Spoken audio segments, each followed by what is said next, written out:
প্রিয় শিক্ষার্থীবৃন্দ, civil engineering বিভাগের পক্ষ থেকে মোহাম্মদ আসিফ বিশ্বাস এনভায়রনমেন্ট পলিউশন ম্যানেজমেন্ট এর দ্বিতীয় লেকচার নিয়ে আছি আপনাদের সাথে। চলুন চলে যাই আমাদের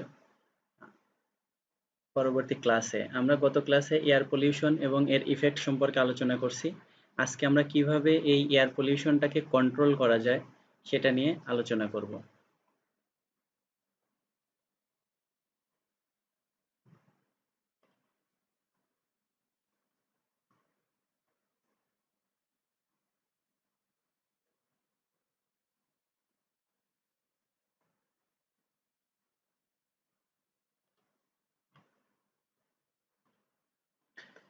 বাস্তবিক অর্থে এয়ার পলিউশনটা কখনোই কন্ট্রোল করা সম্ভব নয়।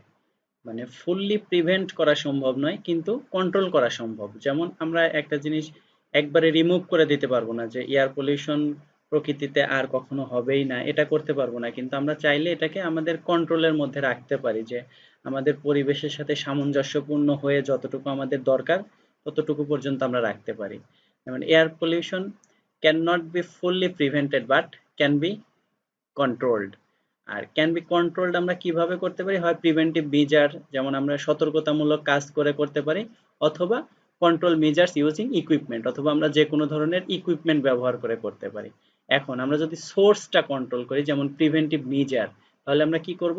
সিলেকশন অফ সুইটেবল ফুয়েল, আমরা এমন ধরনের জ্বালানি ব্যবহার করব যেখানে low sulphur coal in power plant, মানে যে কয়লাতে সালফারের পরিমাণ কম থাকবে সেটা ব্যবহার করব, এবং আমরা সিএনজি গ্যাস মানে কম্প্রেসড ন্যাচারাল গ্যাস ব্যবহার করতে পারি। বা মডিফিকেশন ইন ইন্ডাস্ট্রিয়াল প্রসেস, আমাদের যে ইন্ডাস্ট্রিয়াল প্রসেসটা বর্তমানে এক্সিস্ট আছে এটাকে আমরা মডিফাই করতে পারি, অথবা selection of suitable site and zoning for industrial unit, আমরা ইন্ডাস্ট্রিয়াল ইউনিটটাকেই পুরো আলাদা সেপারেট করে ফেলতে পারি, যাতে আমাদের এই ইন্ডাস্ট্রি থেকে যে পলিউটেন্ট গুলা ডিসচার্জ হয় এগুলো যাতে আমাদের এয়ারটাকে পলিউট করতে না পারে। আর যদি আমরা এখন বিভিন্ন কন্ট্রোল ইকুইপমেন্ট দেখতে যাই, এখন কন্ট্রোল মেজার্স এর মধ্যে আরো কিছু দেখতে চাই। When source control not possible some measures can be prevent pollution, যখন আমরা সোর্সটাকেই কন্ট্রোল করতে পারবো না তখন কিছু প্রিভেন্টিভ মেজার নিতে পারি, যেমন collecting pollutants by using equipment, আমরা যে ধরনের পলিউটেন্টস গুলা পরিবেশের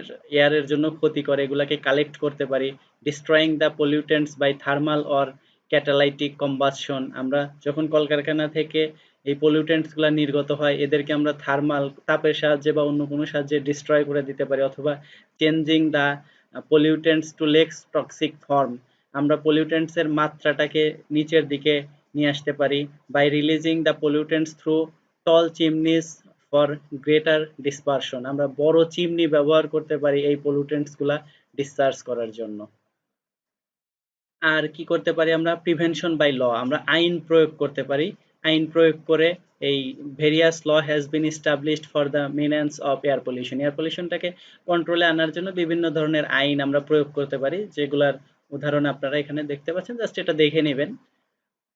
আর আমাদের সরকার, the government is trying to, সরকার বর্তমানে চেষ্টা করতেছে remove the use of leaded petrol, a major cause of air pollution. আমরা জানি লেডটা পরিবেশের এই এয়ার পলিউশনের জন্য মারাত্মকভাবে দায়ী, এর জন্য সরকার চেষ্টা করতেছে লেডেড পেট্রোলগুলা রিমুভ করে দেওয়ার জন্য বাজার থেকে। The industrial acts are implemented to control the harm emission of gases, এবং এই পরিবেশ কন্ট্রোল এয়ার পলিউশনটাকে কন্ট্রোল করার জন্য আমাদের যে ইন্ডাস্ট্রি আইনগুলো আছে এগুলা সরকার চেষ্টা করতেছে ইমপ্লিমেন্টেশন করার জন্য। The natural management team work to minimize the effect of various natural disaster like forest fire, volcanic eruption that are causes air pollution. এখন আমাদের যে ন্যাচারাল ম্যানেজমেন্ট টিম আছে তারা এই আমাদের বনের আগুন লাগা এবং আগ্নেয়গিরির অগ্ন্যুৎপাত এদের থেকে যতটুকু সম্ভব আমাদের প্রকৃতিকে রক্ষা করার জন্য এবং এয়ার পলিউশনটাকে কমানোর জন্য চেষ্টা করে যাচ্ছে। এখন আমরা যদি এয়ার পলিউশনের বিভিন্ন কন্ট্রোলিং ইকুইপমেন্টস গুলা দেখি, প্রথমেই আসে আমার গ্র্যাভিটেশনাল সেটেলিং চেম্বার। আপনারা এর আগেই যেটা দেখছেন সেটেলিং চেম্বার, যেমন এনভায়রনমেন্টাল ইঞ্জিনিয়ারিং এর সময় আমরা পড়াশোনা করছি, সেটেলিং চেম্বারে জাস্ট পানির থেকে যেটা হালকা হয় সেটা সেটেল হয়, পানির থেকে যেটা ভারী স্পেসিফিক গ্র্যাভিটি মোর দ্যান 1 হইলে ওটা সেটেল হইতে থাকে। এই একই জিনিস এখানে জাস্ট এয়ারের মধ্যে আমরা যখন এই গ্র্যাভিটেশনাল সেটেলিং চেম্বারটা ইউজ করি তখন ধরেন এই পাশ দিয়ে আমাদের ওয়েস্টটা যাচ্ছে এয়ারটা, তাহলে কি হবে এইখান থেকে যে use to remove particles with size greater than 50 micrometer micron meter. এখন এই 50 মাইক্রন মিটারের যে বড় পার্টিকেলসটা থাকবে সে কি হবে, আস্তে আস্তে নিচের দিকে সেটেল হইতে থাকবে। Velocity of flow gas reduced in large chamber. আপনার যখন এই ছোট মুখ দিয়ে প্রবেশ করানোর পরে চেম্বারটা যখন লার্জ হবে তখন এর ভেলোসিটিটা কমে যাবে, আর ভেলোসিটি কমতে থাকলে ও আস্তে আস্তে সেটেল হইতে থাকবে। আর particle settle under gravitational force, আর ওই অভিকর্ষ ত্বরণের কারণেই পার্টিকেল গুলা নিচের দিকে সেটেল হইতে থাকবে। এখন এটার অ্যাডভান্টেজ আছে। অ্যাডভান্টেজ কি কি? যেমন লো ইনিশিয়াল কস্ট, এটার ইনিশিয়াল কস্ট কম, ইজি টু ডিজাইন, এটা ডিজাইনের সুবিধা, অল্প পরিশ্রমে ডিজাইন করা যায়। লো প্রেসার ড্রপ, এখানে প্রেসার অত বেশি ড্রপ হয় না, অল্প ড্রপ হয়। লো মেইনটেনেন্স কস্ট, এটা মেইনটেইন করতে আমাদের খরচ কম। Dry and continuous disposal of solid particulates, মানে এটা কন্টিনিউয়াস ভাবে চলতেই থাকবে। আপনি ওর ইনার পোর্শন দিয়ে যখন ওয়েস্ট গুলা দিতে থাকবেন ও আস্তে আস্তে সেটেল হয়ে আবার আউট পোর্শন দিয়ে বের হয়ে যাবে, মানে একটা কন্টিনিউয়াস প্রসেস। আর ডিসঅ্যাডভান্টেজটা হচ্ছে কি, রিকোয়ার লার্জ স্পেস, যেহেতু আমরা বড় চেম্বারে দিয়ে এয়ারের ভেলোসিটিটা কমানোর চেষ্টা করি, এর জন্য আমাদের লার্জ স্পেসের দরকার হয়, এটা একটা disadvantage. Less collection efficiency, collection এফিসিয়েন্সিটা কম, only larger particles can be collected. তার কারণ কি, যেহেতু ছোট পার্টিকেল গুলা ও এয়ারের সাথেই ডিসপোজ হয়ে যাবে, কিন্তু লার্জার পার্টিকেল গুলা শুধুমাত্র গ্র্যাভিটেশনাল ফোর্সের কারণে সেটেল হবে, এর জন্য এটা একটা মেজর ডিসঅ্যাডভান্টেজ। এখন আসেন পরের যে পার্ট আমরা ইকুইপমেন্টটা ব্যবহার করতে, সেটা হচ্ছে সাইক্লোন সেপারেটর। এবং সাইক্লোন সেপারেটর কি বলছে, centrifugal force is utilized to separate the particulate matter. এখন এখানে যে এই যে চক্রাকারে যে সেন্ট্রিফিউগাল ফোর্স আছে, এটার দ্বারা আমরা পার্টিকুলেট ম্যাটারগুলো আলাদা করতে পারি। এখন it can remove 10 to 50 micron metre particle size. তাহলে আগেরটা আমাদের 50 মাইক্রোমিটারের উপরের পার্টিকেল গুলা রিলিজ করতো, আর এটা আমাদের রিমুভ করবে 10 থেকে 50 micron. Use mostly in industries, এই ধরনের সেটআপটা ইন্ডাস্ট্রিতে ব্যবহার করা হয়। অ্যাডভান্টেজ আছে। অ্যাডভান্টেজ কি, লো ইনিশিয়াল কস্ট, আগেরটারও যেমন আমাদের ইনিশিয়াল কস্ট কম ছিল, এটারও ইনিশিয়াল কস্ট কম। কিন্তু এখানে দেখেন আগেরটার ডিসঅ্যাডভান্টেজের মধ্যে আমরা ছিল যে এরিয়াটা বেশি দরকার, কিন্তু এটার ওটাকে ওভারকাম করছি আমরা। এখানে এখানে এসে আমাদের কি হচ্ছে, রিকোয়ার লেস ফ্লোর এরিয়া, আমাদের ফ্লোর এরিয়া কম লাগতেছে। Then simple construction and maintenance, that আগের অ্যাডভান্টেজটা এটাতেও আছে, কনস্ট্রাকশন সোজা এবং মেইনটেনেন্স করতেও সুবিধা। আর can handle large volume of gas at high temperature, এটা কি, অনেক বেশি পরিমাণ গ্যাস এবং হাই টেম্পারেচারে এটা হ্যান্ডেল করতে পারে। আর ডিসঅ্যাডভান্টেজের মধ্যে আছে রিকোয়ার্ড লার্জ হেডরুম, এটার একটা ডিসঅ্যাডভান্টেজ হচ্ছে যেতে ফ্লোর এরিয়া কম লাগে কিন্তু একটা হেডরুমটা বড় আকৃতির দরকার হয়। Less efficiency for smaller particle, এখন স্মলার আমি আগের যে এর ডেসক্রিপশনে আমরা দেখছি যে 10 মাইক্রন থেকে 50 মাইক্রন পর্যন্ত ম্যাটেরিয়াল ও আউট করতে পারে, কিন্তু যখন পার্টিকেলের সাইজগুলা লেস দেন 10 মাইক্রন মিটার হয় তখন ও আর এটাকে আলাদা করতে পারে না। আর sensitive to variable dust load and flow rate. এখন তৃতীয় যে প্রসেসটা আমরা দেখবো সেটা হচ্ছে ইলেকট্রোস্ট্যাটিক প্রিসিপিটেটরস। এখন ইলেকট্রোস্ট্যাটিক প্রিসিপিটেটরস এমন একটা জিনিস, ধরেন আপনার, আমরা কি জানি যে কোনো ইলেকট্রনিক জিনিস দেখা যায় পজিটিভ হইলে সে নেগেটিভ আধানকে নিজের দিকে টেনে নেয়। এখন দেখেন এখানেও এটা জাস্ট ওই যে কনসেপ্টটাই কাজে লাগিয়ে আমাদের ইলেকট্রোস্ট্যাটিক প্রিসিপিটেটরসটা ব্যবহার করা হয়।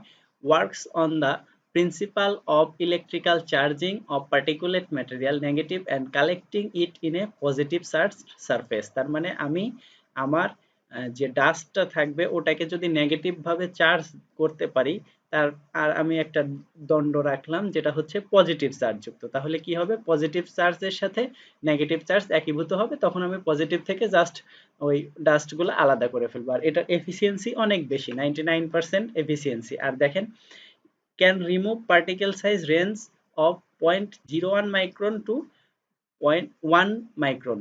এখন আমাদের আগের যে ইকুইপমেন্ট গুলা ছিল ওগুলা খুব বড় সাইজের পার্টিকেল আলাদা করতো, কিন্তু এটা একদম স্মল সাইজ থেকে 1 মাইক্রোমিটার পর্যন্ত আলাদা করতে পারে। দেখেন এই একটা জিনিস, এটাই হচ্ছে আমাদের সেই চেম্বারটা, যেটা হচ্ছে ইলেকট্রোস্ট্যাটিক প্রিসিপিটেটরস।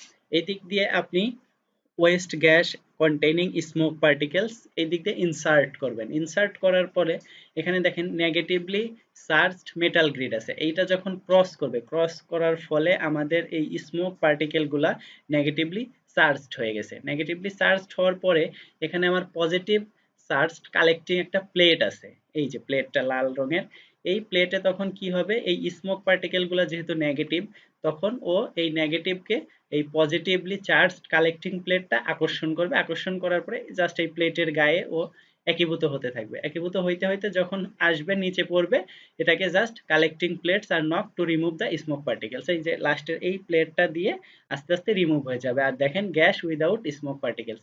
তারপরে আমি ইনসার্ট পোর্শনে যাচ্ছে waste gases containing smoke particles, দেখেন পরে যখন আউটার পোর্শন দিয়ে বের হচ্ছে তখন waste gases without smoke particles. এটাই হচ্ছে এর মেকানিজম। এখন এর অ্যাডভান্টেজটা কি? High collection efficiency. এর এফিসিয়েন্সি একটু আগেই আমরা দেখছি 99% efficiency. Particles may be collected dry or wet, ও ইয়াও করতে পারে, ড্রাই পার্টিকেলও কালেক্ট করতে পারে, ওয়েট পার্টিকেলও কালেক্ট করতে পারে।